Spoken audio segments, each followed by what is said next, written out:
Okay, it's 6 minutes after now. We'll go ahead and get started. And I believe I'm scheduled for about 45 minutes. Is that right? Yeah. Okay. So in order to not run into the Q&A period too much, I'll just say if you've got questions as we go along, feel free to just raise your hand and ask me the question. If you have some that you want to wait until later, that's fine. We'll have a couple of minutes at the end. So I'm going to spend this morning talking with you about interoperating with Microsoft Office primarily from a document format perspective. We'll talk with you a little bit about the various document formats that Microsoft Office supports and the documentation that you would use in order to understand what we write into our documents so that you can open those documents, work with them, understand what's inside of them, create documents from your own software that will be recognized by Microsoft Office as though they had been written by Office. So our agenda for today, assuming that the slides will advance, go. It doesn't want to. I'll push that button and see if that works. We're experiencing some temporary technical difficulties. Please stand by. It really does not want to go to the next slide. This could be interesting. All right, Michael, fix my laptop, would you? You have no idea what's on here or anything else, but fix it.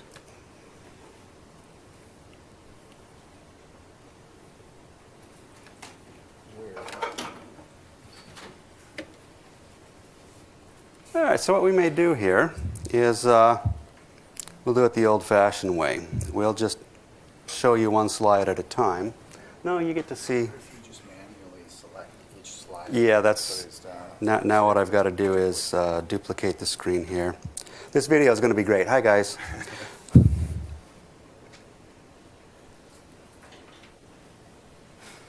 All right. This will not be the greatest view of things because you'll get to see. Do you want to try it one more time? Yeah, let's try this. Let's just see if this does it. Michael's an optimist, so we'll give it a go. And it wants to go back to dual screen mode. Okay. All right.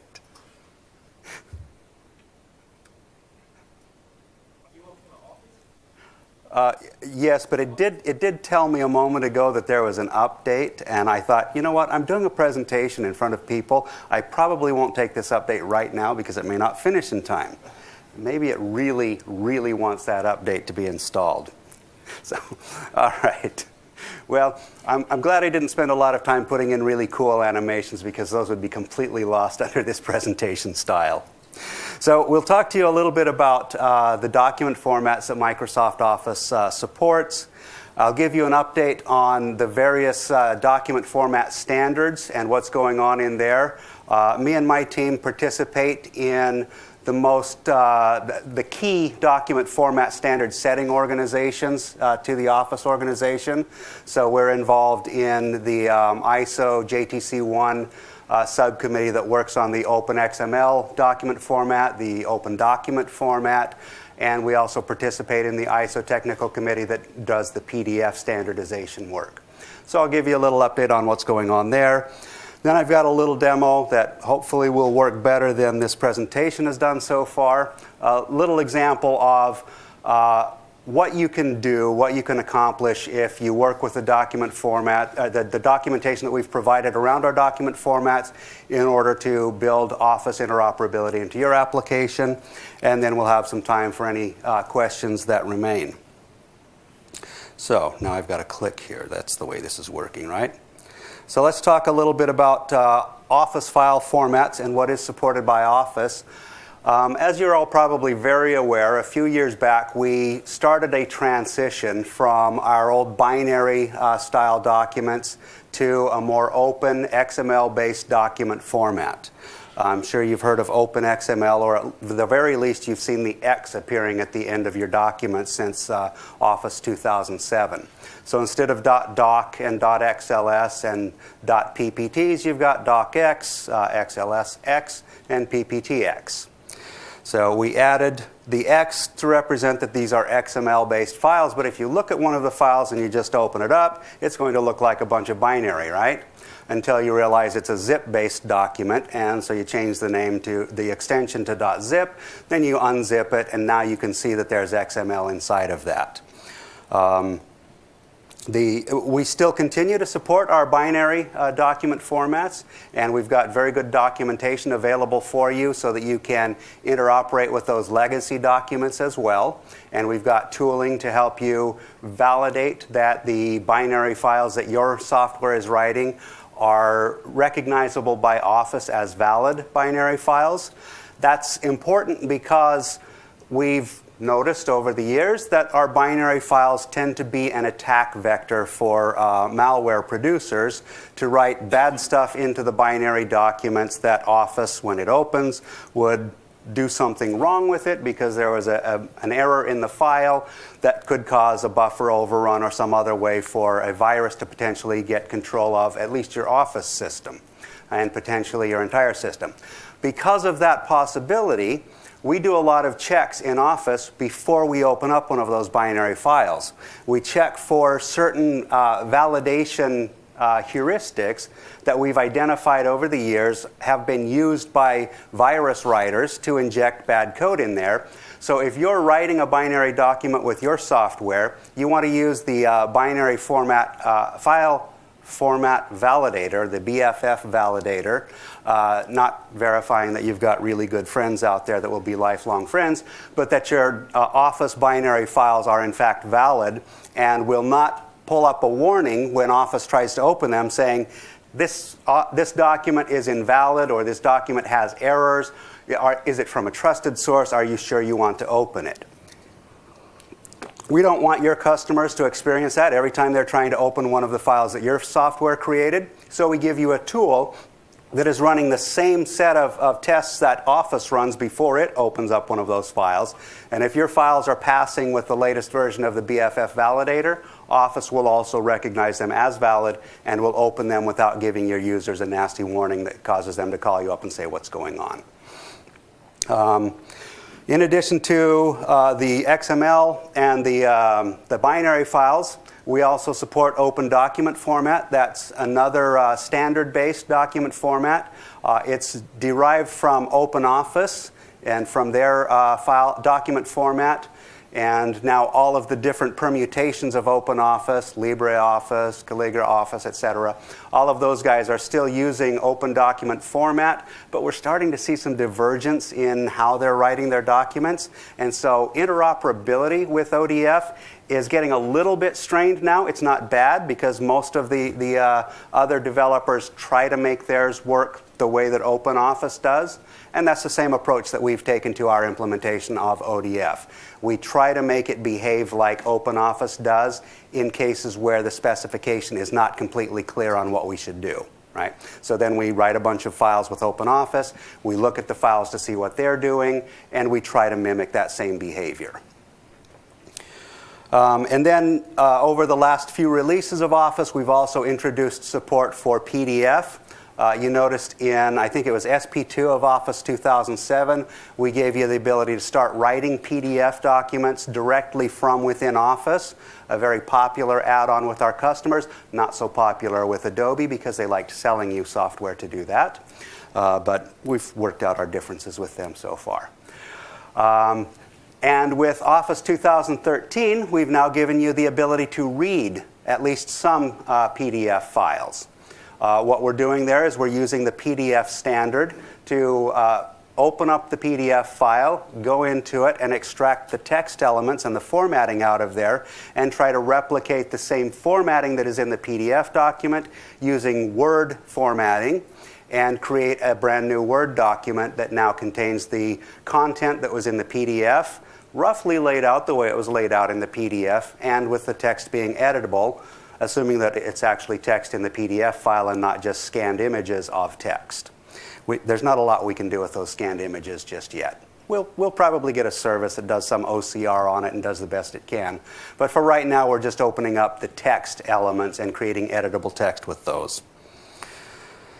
All right, working down the slides here. So we've gone over the top 4 of those document formats. The other one, which you may or may not see a lot of if you're operating directly with Office, and that is the XML paper specification, or XPS. This is a document format that was developed by Microsoft primarily as a means of communicating with printers. The layout is a fixed page layout, so unlike the OpenXML, the docx, etc. files, which are editable text files, and the representation on a page depends a lot on what device you're rendering it to. Are you rendering it just to the screen? Are you rendering it for HTML? Are you rendering it for a specific printer? And the printer you choose in Office can impact the way that that document looks on screen and the way it outputs, because Office's standard document formats are not fixed page document formats, right? They are content document formats. XPS is a fixed page document format, so all of the instructions in that, and it's an XML-based file, are oriented around telling you where these elements go on a page. And we use this for communicating to printers so that all of our printer manufacturers will have a consistent representation of what we expect that page to look like, and they can use this in communications to their printers. So some of the printer drivers in Windows write directly to XPS, and then the XPS is communicated to the printer, and the printer then renders that XPS into its print layout and prints it out on an imaged page. We don't spend a lot of time talking about that externally other than with printer manufacturers, but you should know that it is the subject of an international standard. It is maintained by the ECMA International standardization body out of France, and it is, I believe, Technical Committee 46 that manages the XPS standard.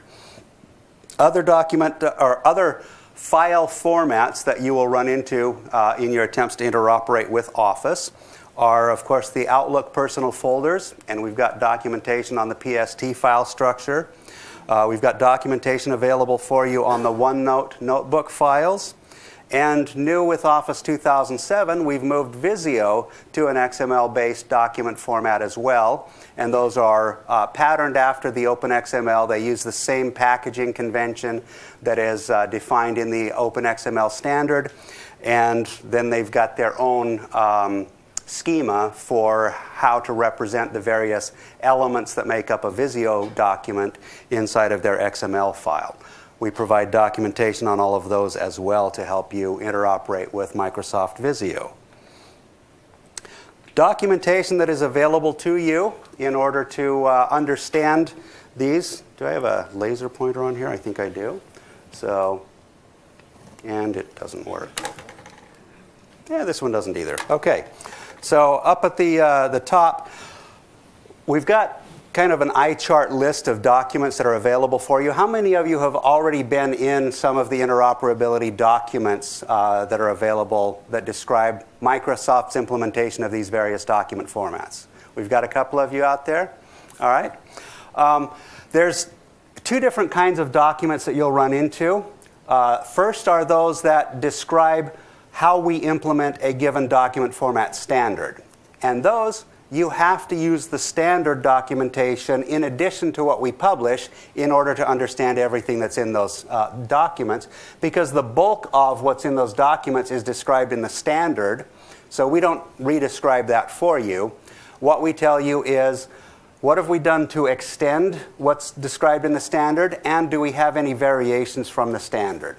And I'll admit to you, yes, we do have variations from each of those standards. In some cases, it's because the standard has some things that are ambiguous, and we made a choice to follow what OpenOffice is doing, for example, and it turns out that they clarified the standard later on, and it wasn't what OpenOffice was doing. That might be one reason we have a variation. Another variation that's relatively common, and we're trying to reduce these, is in the process of writing the OpenXML standard, we made some mistakes. Microsoft was a primary author, at least on the input documents to the standardization of OpenXML, and our guys made some mistakes and wrote the wrong stuff in that initial contribution, and it didn't get corrected as part of the standardization of OpenXML. So there are some things in the OpenXML standard that are just plain wrong.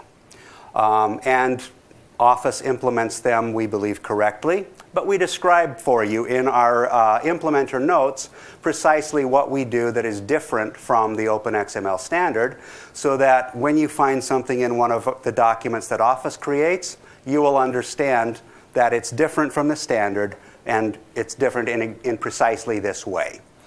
And as I mentioned, we participate in those standard setting organizations, so we're trying to correct some of those errors over time, and then we'll change the implementer notes to say, okay, now with this version of Office on down, we implement exactly what the standard says, because now the standard says what we thought it was going to say initially. The other type of documents that you'll find in our library are documents that completely describe one of our document formats. And this would be the case with those that describe documents that are not a standard. So for example, all of our binary document formats are not a standard, and so we've got to describe everything we do in those documents in our documentation itself. So the binary format documents are comprehensive and give you every detail of the options that are in Office documents. We also have kind of some general documents that are used across a number of different documents. So we give you an introductory document, MS-OFF-DI, that's the document introduction. Gives you an overview of how the different pieces fit together. So it would describe for you, for example, if you want to interoperate with Microsoft Word, here are the documents you will need to read. If you want to interoperate with a binary document, you will read the ms-doc. If you want to interoperate with OpenXML docx files, you'll need this standard, you'll need this implementer note, and you'll need these extension documents. And then we've got also documentation of the customizations that we have. So for example, you can customize the Office user interface to add your own capabilities, your own menu items. We provide documentation on all of the details of those customizations. Some of those things can get represented in documents as they're saved, and so we describe how data from those extensions get persisted in Office documents.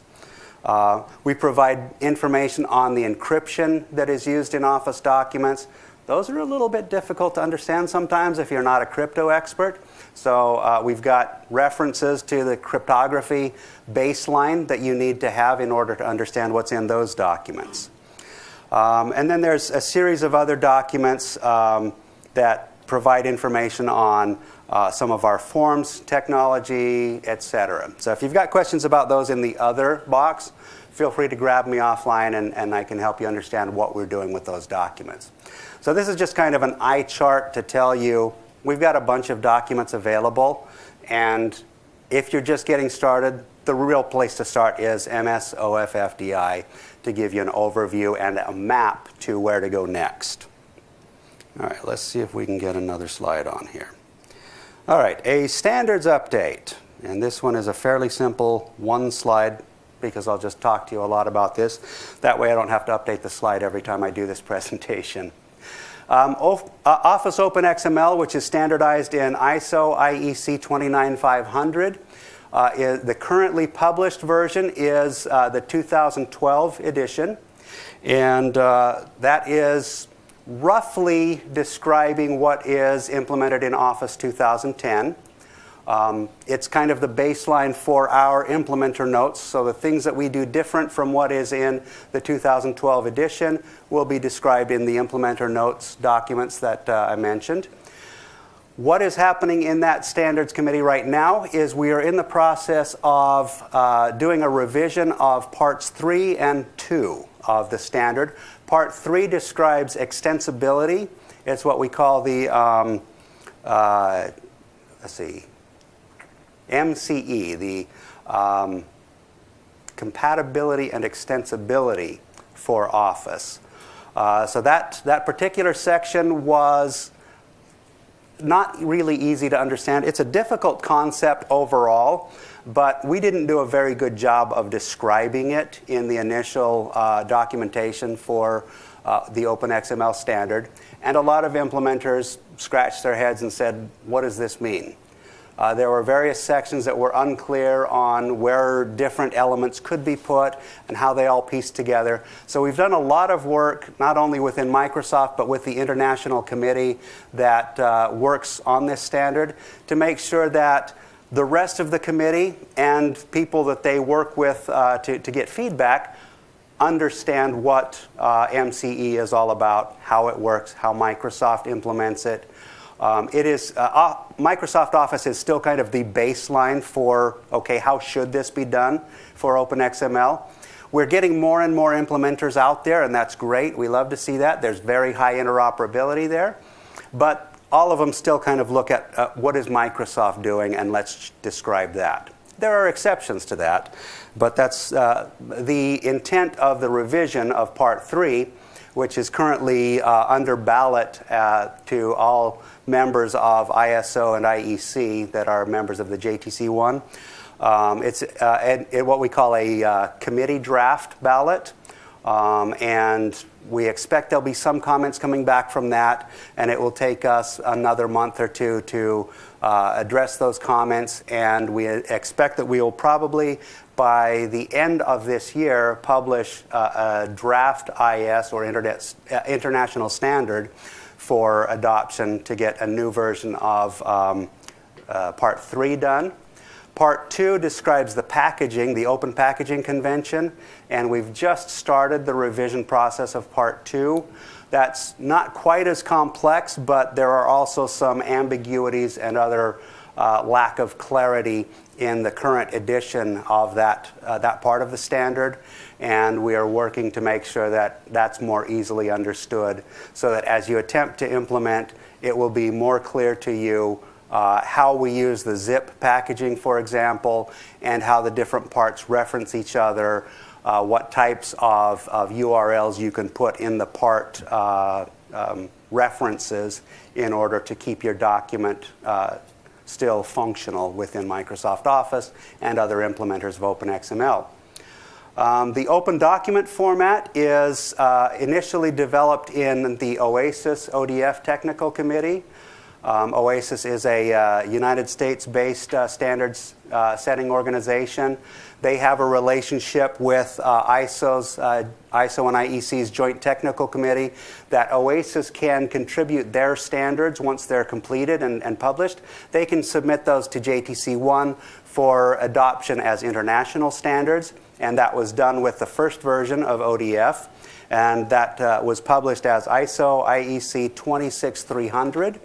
The current edition of that is the 2006 edition, but there are a couple of amendments and core agenda to that if you want to get ODF version 1.1 understanding, you've got to also read the amendments and the core agenda that go along with that. Version 1.2 of the ODF standard was completed by OASIS in September of 2011. And a couple of months back, it was submitted to ISO for adoption as an international standard. That is currently undergoing a 2-month translation period where the national bodies around the world have an opportunity to translate the text into their native languages. And then it will begin, at about the end of this month, it will begin a 3-month ballot period where all of the members of JTC1 are able to vote on adopting ODF 1.2 as an international standard. We expect that that will be approved. There may be a few comments coming back from some countries that have some concerns, primarily around the change tracking capability. There were known problems with change tracking in ODF 1.0, and as part of the process of adopting ODF 1.0 as an ISO standard, some representations were made that they would fix the change tracking in the next version that they submitted to ISO. Version 1.2, in fact, does not include any improvements to change tracking. So there's 1 or 2 countries that are a little bit upset about that and may send back some comments that remind OASIS that they made commitments to fix that. And the ongoing work within the OASIS ODF TC is focused around fixing change tracking. So we expect the next edition that comes out of Oasis to include some improvements to change tracking. We are involved in that technical committee. We've submitted contributions recommending how to fix change tracking to at least make it work for our customers. The way that it's defined in ODF 1.0 and 1.1 is so broken that Microsoft chose not to implement it because our customers have a certain expectation of what change tracking will do. And they expect that it will actually work so that when you open up a document, you will see changes that the people before you made, and you can accept and reject those changes. And the current definition of change tracking in ODF doesn't allow us to do that. So rather than give our customers an expectation that we can do it that doesn't actually work, we chose not to implement it and just let our customers know we do not support change tracking in our implementation of ODF. So our recommendation is simply either use OpenXML or the binary file format for your collaboration when you're doing change tracking. And then when you're done modifying the document and you need to make it available to someone in ODF, that's when you save it to ODF. And it seems to work so far. But we do expect that as the ODF TC gets a working definition of change tracking, that we look forward to being able to implement that and support that for our customers. PDF right now is in about the 4th year of defining PDF version 2.0. It's been a fairly long process because there's a lot that Adobe has done over the last, I think, 4 versions of Acrobat in PDF.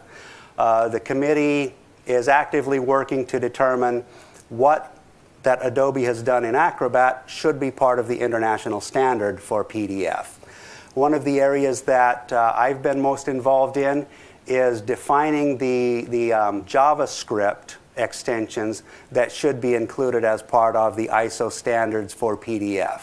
So I am the editor of 2 projects in ISO TC 171, which is writing the ECMAScript for PDF and the ECMAScript for PDF extensions for 3D annotations in PDF documents.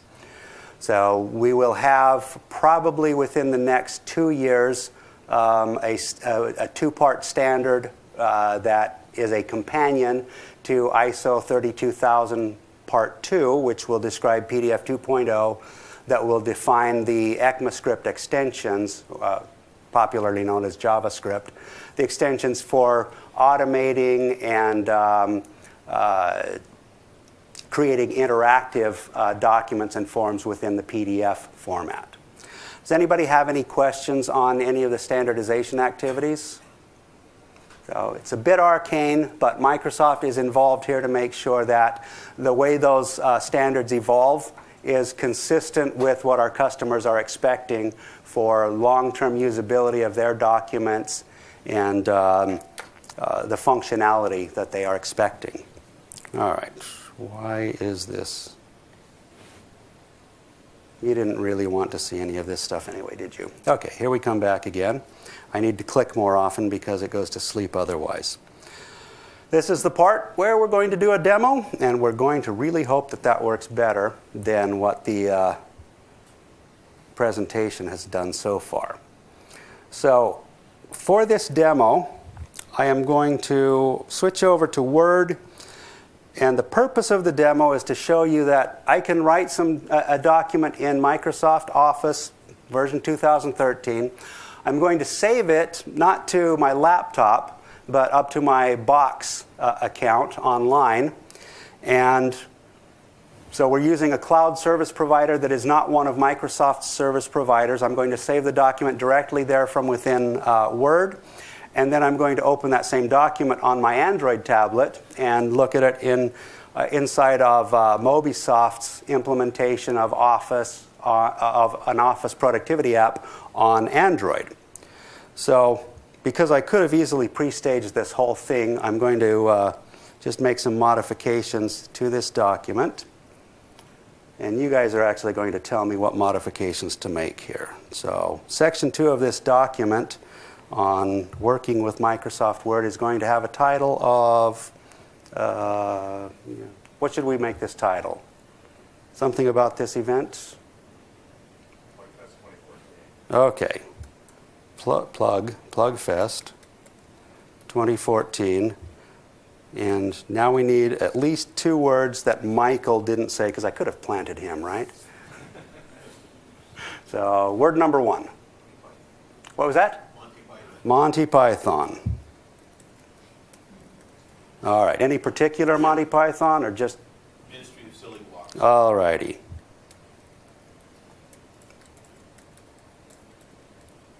I want to be the minister of that ministry. All right. We're going to save this now. And how many of you are aware of the ability to plug in different cloud providers to Microsoft Office? You'll notice on here in my Save As list, I've got Box Online folders. We've published documentation on how to register a cloud storage provider with Microsoft Office so that it will show up in the list of save locations for your customers, and they can save directly from Office to your cloud storage. Now, there are some requirements there, and the first one of those is your cloud storage provider has to have a local cache of the documents that we're going to work with on the machine itself. Because when our customers go offline, we want them to still be able to get to their documents. So most of the cloud providers operate this way anyway. They've got a local client running on the Windows system that synchronizes the documents between a local cache and the online storage. So I'm going to go into my online cache here, or my offline cache, and I'm going to come into Office Documents, and we're going to call this something else. Hello from Plugfest Redmond. Alrighty. We'll save that there. Now this is where I talk a little bit because there needs to be, do I want to, yes, let's save the template as well. Now I've got to talk a little bit and kind of kill some time while the cloud provider software, while the Box monitor on my machine catches the change and synchronizes that up to my Box account. So I've probably wasted enough time now. Let's go over to my Android device.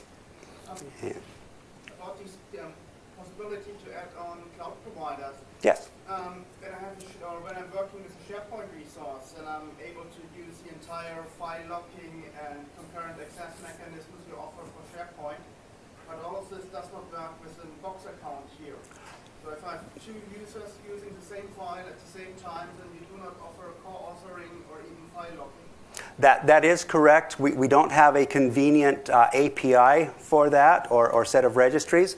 What we do provide is documentation on the protocols that we use to communicate with SharePoint so that you can implement the WAPI and the SSHTTP protocols so that your server can appear to Office as though it is a SharePoint server, and you can do the co-authoring by implementing the same protocols that we use.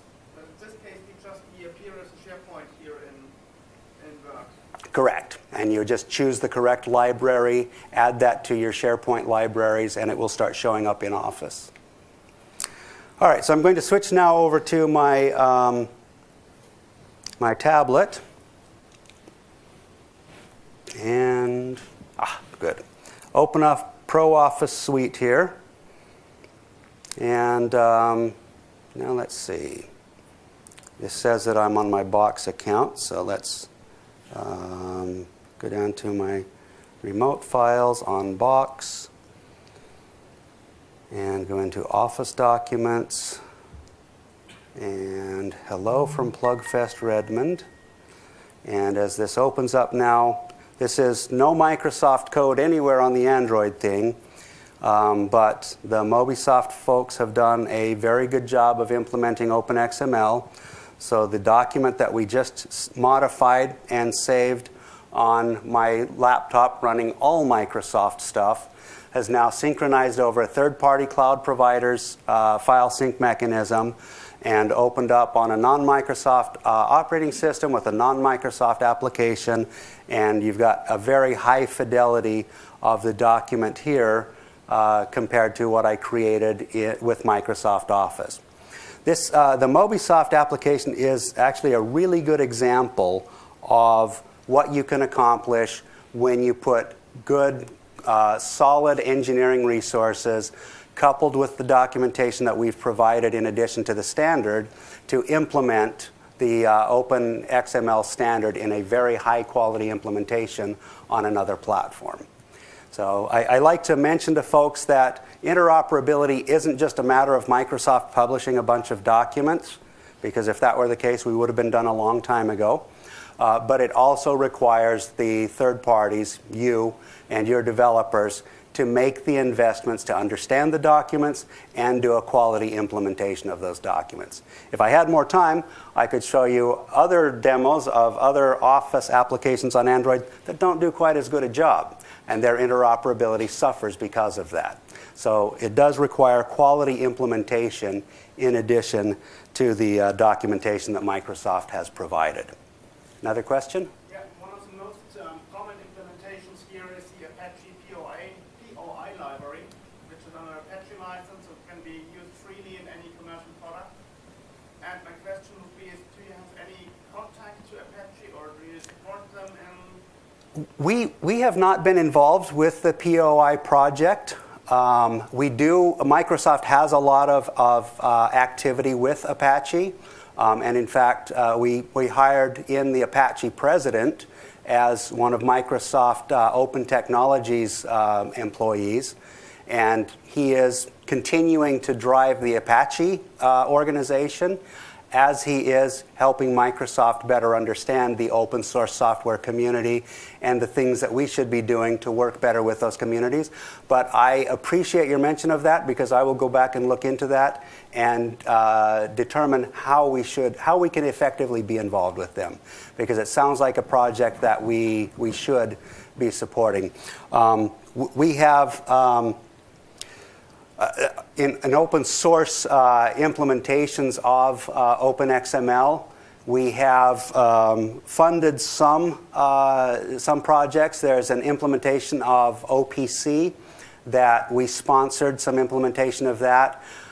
Within the next few days, you will see the OpenXML SDK that Microsoft has maintained for about 8 years. That will be released as an open source project here very shortly. And I hope I'm not stealing PR's thunder on that one, but it's not a really big announcement, so I can tell you guys. You guys just don't tell anybody, okay? And those of you on the video, you don't talk about it until it's announced either, okay? So we're doing what we can with open source. Another good resource on OpenXML is openxmldeveloper.org. Microsoft hosts that site. And we sponsor one of the maintainers of that site so that there is good, high-quality answers to questions. But we don't dictate what's going to go there. The resource that we do contract with, Eric White, is probably, outside of Microsoft, he is probably the foremost expert on OpenXML. And he has done some pretty amazing things. Most recently, I was blown away with the quality of the implementation that he did to convert Word documents to HTML and CSS. Not only did he get it to where your basic documents look really good in HTML and CSS, he completely implemented bidirectional capabilities, so that if you're using a right-to-left language in Microsoft Office and you convert that document to HTML, all of the layout is accurate in right-to-left layout, including a lot of the intricacies that most of us will never understand because we don't want to know that much about it, on switching back to left to right in certain contexts. So Eric's done an amazing job there and continues to blow me away with some of the stuff that he's able to do. I didn't know that we were paying him that much, but what he does is amazing. So if you're interested in interoperating with OpenXML, Eric and the other participants in openxmldeveloper.org are a fantastic resource.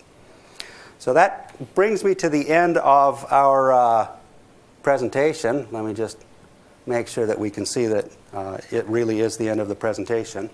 And if there are any other questions that you have, happy to take them here. If you have offline questions that you'd prefer to discuss one-on-one, I'll be around today to answer those questions as well. So, okay. Thank you very much for your time today.